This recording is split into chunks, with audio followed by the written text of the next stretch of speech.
Welcome to Syncreate, a show where we explore the intersections between creativity, psychology, and spirituality. Our goal is to demystify the creative process and expand the boundaries of what it means to be creative. I'm Melinda Rothaus, and I help individuals and organizations bring their creative dreams and visions to life. Hi, and I'm Charlotte Gulick, and I am a writer, educator, and editor, and I co-create many things with Melinda.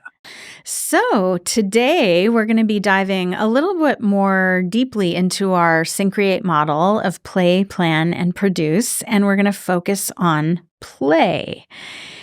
Yay! And play is all about ideation and dreaming and fantasizing and imagining the possibilities. We talk about in the book the what ifs, what's possible.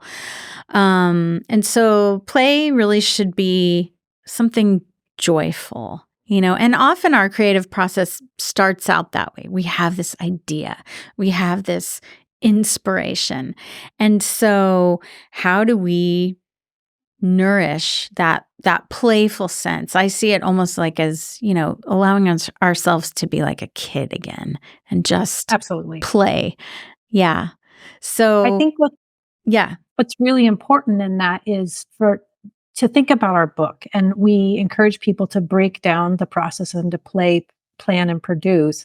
And if you separate them out into these different phases, you actually can have more playfulness. Yes. So you're like, what should I do in play? Exactly as it says, knowing that you will plan and you'll produce down the road, so that I think it's almost like a mindset shift to just say, I'm here to just show up and see what I'm interested in and to see where this can take me. And it's so like both courageous, risky, and joyful all at the same time. Yes, I love that. I love that. And so in our book, we kind of break each of these phases, we kind of break them down into kind of 3 parts. And there's a chapter on each part. So I'm just looking at our table of contents.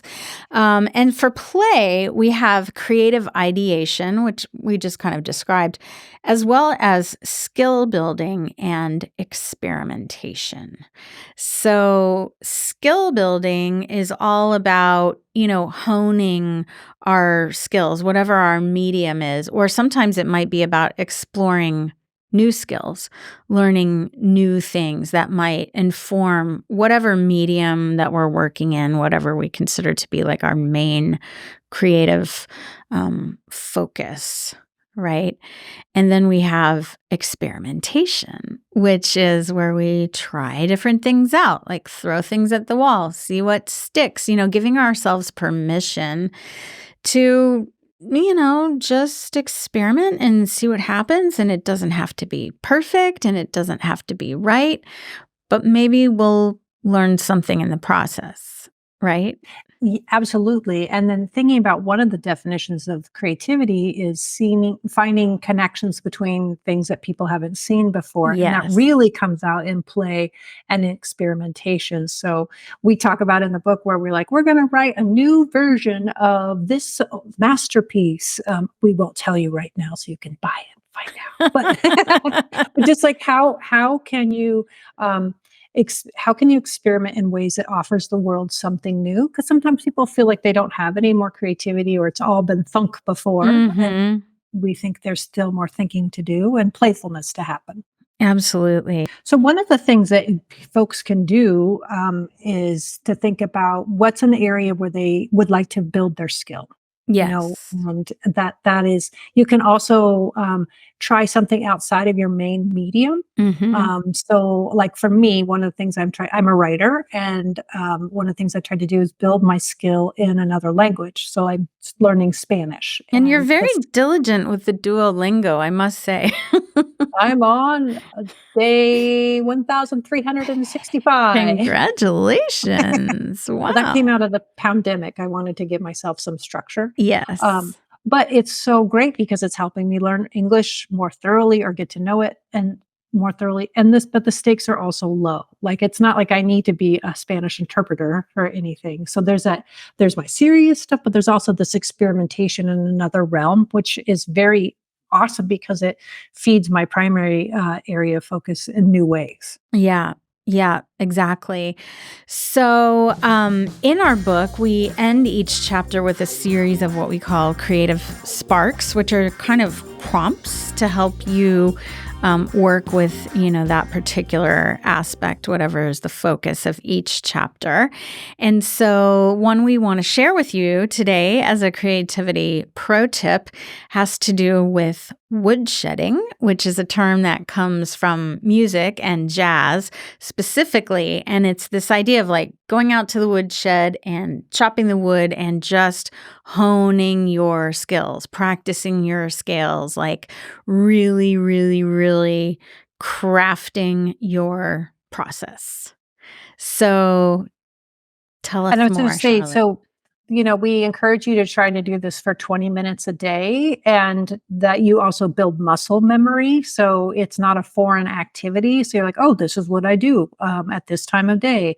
And it allows for more joy, even though it's so hard at the beginning, but you're building your skill and at the same time, letting creativity trust you.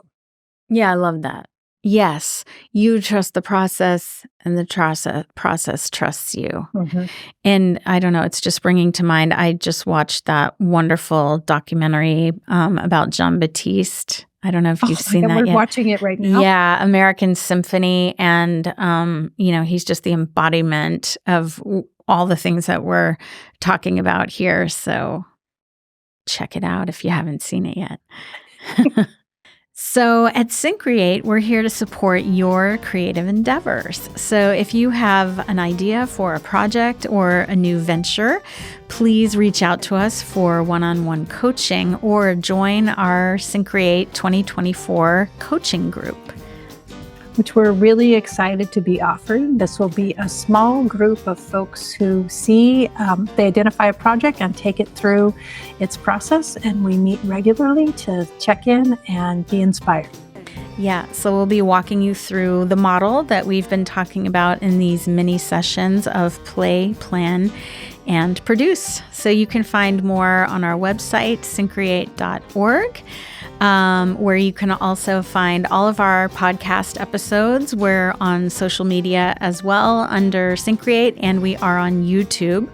We are releasing our episodes both in audio and video on YouTube. So find us and connect. And we are recording today at Record ATX Studios in Austin and with Charlotte in the Hudson Valley.